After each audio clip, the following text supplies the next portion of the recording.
You're listening to Witch Wednesdays, a semi-weekly podcast source for all things witchcraft in the modern world. Join your host, Steph, on Wednesday mornings to chat about seasons, Sabbats, and all new witchcraft topics to help you make your life more magical.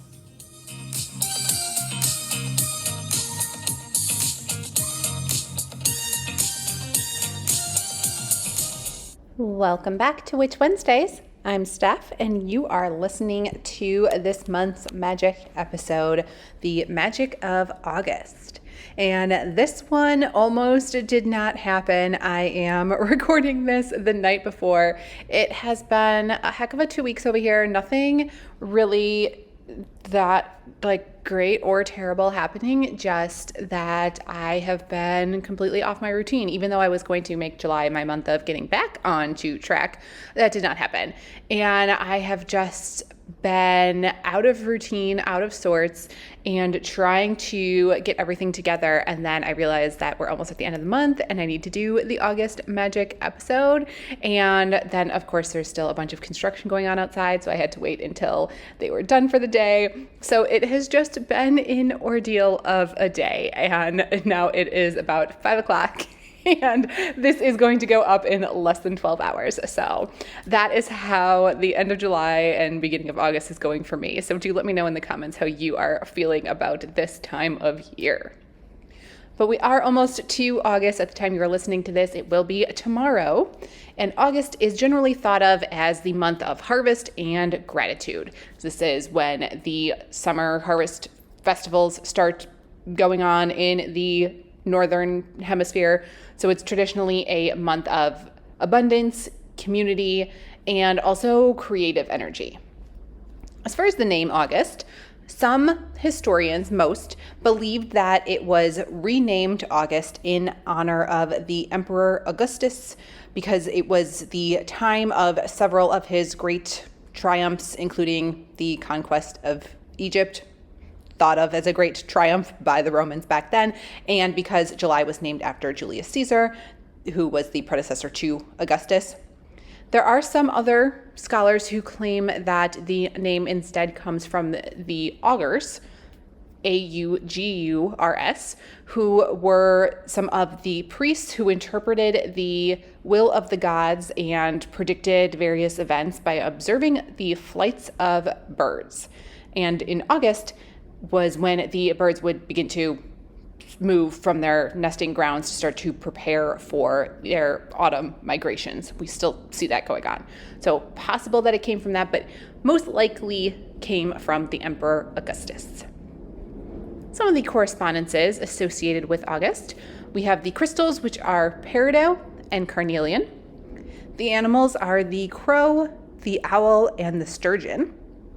The flowers are the poppy and the gladiolus. And some deities that are associated with August are Helios, Ra, Aekhmet, and Amaterasu. The universal month number for August is 7, which is a questionable number.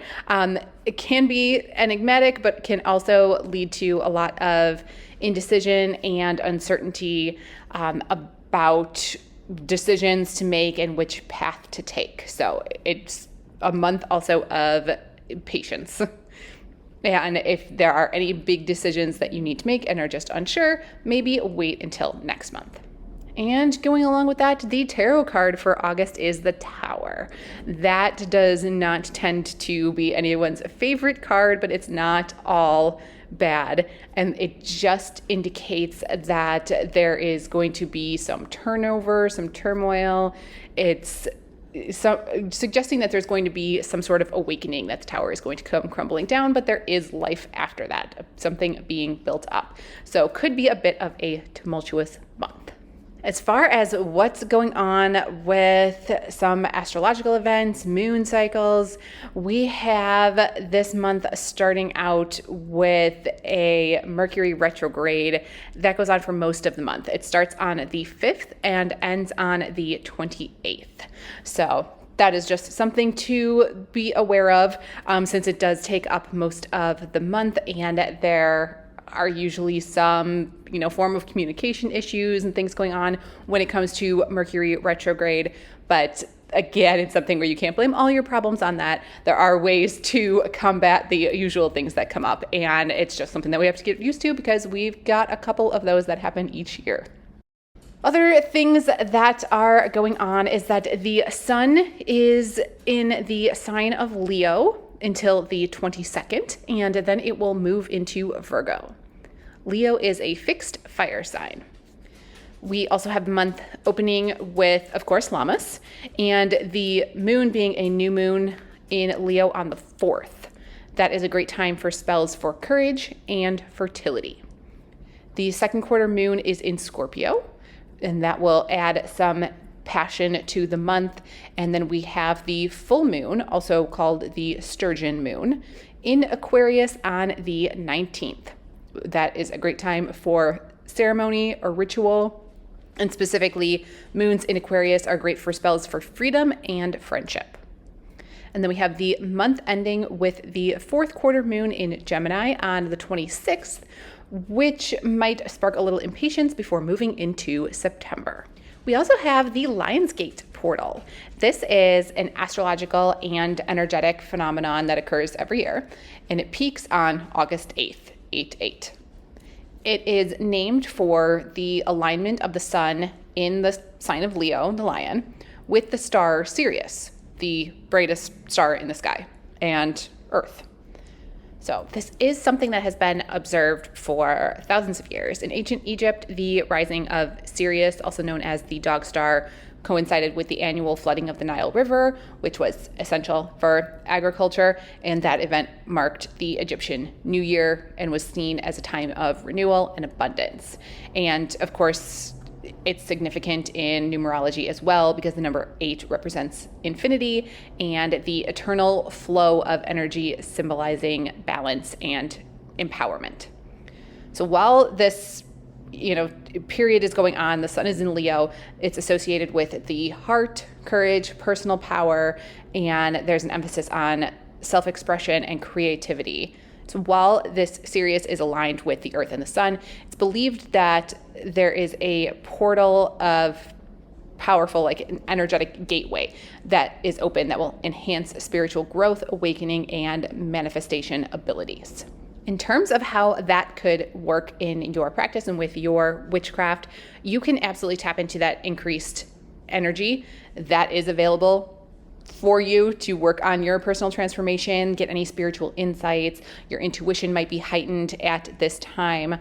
And it's great for manifestation and considered an optimal time for setting intentions, focusing on goals, manifesting any desires. So a lot of people use this time period for meditation, visualization, and any other practices where you are harnessing that energy.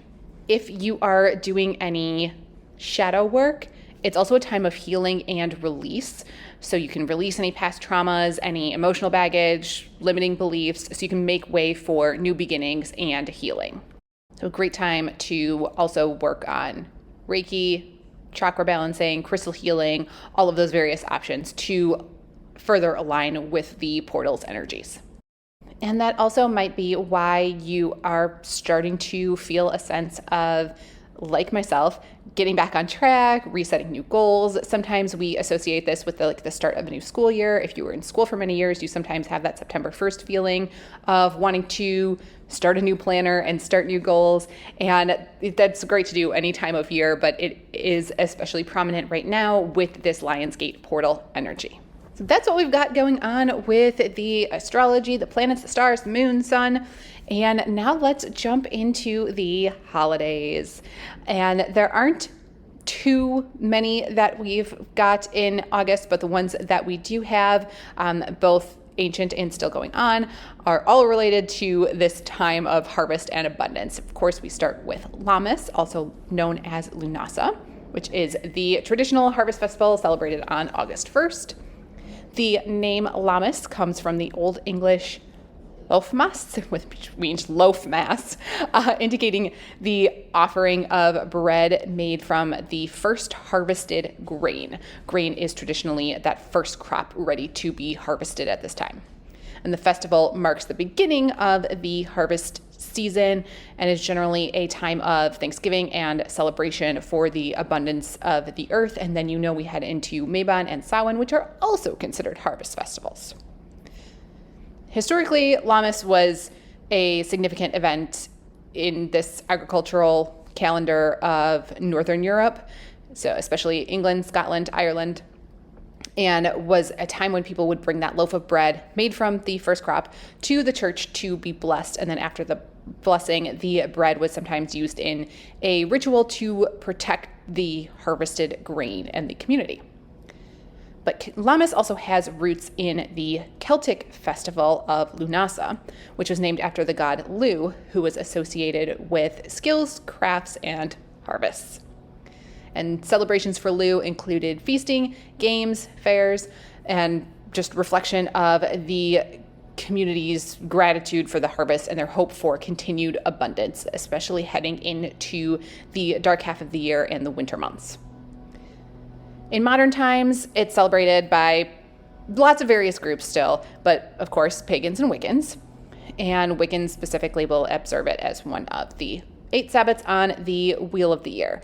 So it is up to you if you choose to celebrate Lammas. Sometimes it is not one of the more popular ones, but I think it is still a great time to sort of mark the changing of seasons, because we don't always notice the things that are going on in August 1st. We think of it as still in the summer season, but there are subtle changes that are still happening. And especially when we get busier in the fall months with school events, family events, we start getting into the holidays, it is easier to lose sight of that gratitude practice and taking time to be thankful, especially for things like harvest and abundance. So it's always a good reminder to celebrate that. So I do enjoy Lammas. If you would like even more Lammas information, I have that up on Patreon. There is an ebook and another post. There's an ebook from last year. So there's a lot of Lammas information that includes spells, recipes, all kinds of tarot readings, journaling prompts, all kinds of things included over there if you would like more ideas on how to celebrate Lammas in your own practice. As far as other ancient celebrations that went on, but maybe are not necessarily still happening, but you could tap into that energy and bring them back if you wanted to. We have Portunalia on August 17th, which was a Roman festival dedicated to Portunus, the god of keys, doors, and livestock, which involved rituals to protect grain stored in barns and to safeguard homes and property. And we had Vinalia Rustica on August 19th, which was the Roman festival honoring Jupiter and Venus, marking the beginning of the grape harvest. We have Consualia on August 21st, and there is one celebrated on December 15th, which is the Roman festival dedicated to Consus, the god of grain storage. Celebrations including horse races and games. And lastly, for Romans, we have Vulcanalia on August 23rd, which was a festival dedicated to Vulcan, the god of fire and metalworking. And the Romans would make sacrifices to avert fires, particularly in the dry, hot summer months. So maybe that is something that could be useful to tap into that energy and celebrate and ask that god for assistance with all of the things that are going on with our own wildfires. Moving over to the Greek celebrations, from late July to early August, we have Hekatombaion, and as the first month of the Attic calendar, this included several festivals such as Panathenaea, which is held every 4 years in honor of Athena, featuring athletic and musical competitions as well as religious ceremonies, and Hekatombaion, celebrated in honor of Apollo, involving sacrifices and communal feasting. In ancient Mesopotamia, we had the New Year festival around this time, which celebrated the god Marduk and marked the beginning of the agricultural year. The festival generally occurred twice a year, but the most significant celebration would take place in the spring, but it also had an autumn counterpart that fell in late July or early August. We also have the Norse celebration of Dieselblot. And this date varies, often held in the late summer, which was a sacrificial festival to honor the Disir, female spirits associated with fertility and family. This festival was important for ensuring good harvests and protection for the community. And then lastly, an ancient one, but still goes on in some places, is the Chinese Ghost Festival, the Zhongyuan Festival, which is based on the lunar calendar, often falls in August, but the date does vary. And it is a traditional festival during which people honor their ancestors and their deceased loved ones. It often involves food, burning incense, and floating lanterns on water to guide the spirits. And this year it is on August 18th. Those are all of the ones that I wanted to highlight. A lot of different energies to tap into and a lot of different cultures celebrating harvest and abundance at this time. So still that energy is going on and would work great for you to tap into. And if you choose to go down the path of studying any of those gods and those cultures and tapping into that in your own practice, you can absolutely bring those celebrations back and honor those gods in those celebrations if you so choose. But even if you don't want to and don't have any sort of celebrations that are related to these ancient pantheons, you can absolutely still do your own sort of celebrations, your own gratitude practice, your own ideas of abundance and harvest and fertility at this time in your own witchcraft practice. You do not have to include any deities in those celebrations. That's how I choose to handle things in my own personal practice. I don't invoke any deities in my own work, but I will still honor the cycle of the seasons and sort of what is happening in the world around me. Even if I'm feeling like it is height of summer right now, it's still recognizing the abundance and harvest that's going on. That is everything that I wanted to share for this episode, and I am glad that I was able to get it done in time in spite of the hecticness that is going on. But I hope you are having a wonderful end of your July and are going to have some fun Lammas celebrations heading into August 1st. And even if the month might be a little tumultuous, it still should shape up to be a pretty good one. And definitely tap into that Lion's Gate portal energy. And if you have any further questions about that, do let me know, and also head over to Patreon because there will be some tarot spreads related to that as well in case you are looking to tap into that energy. That's everything for this episode. I will see you all in the next one.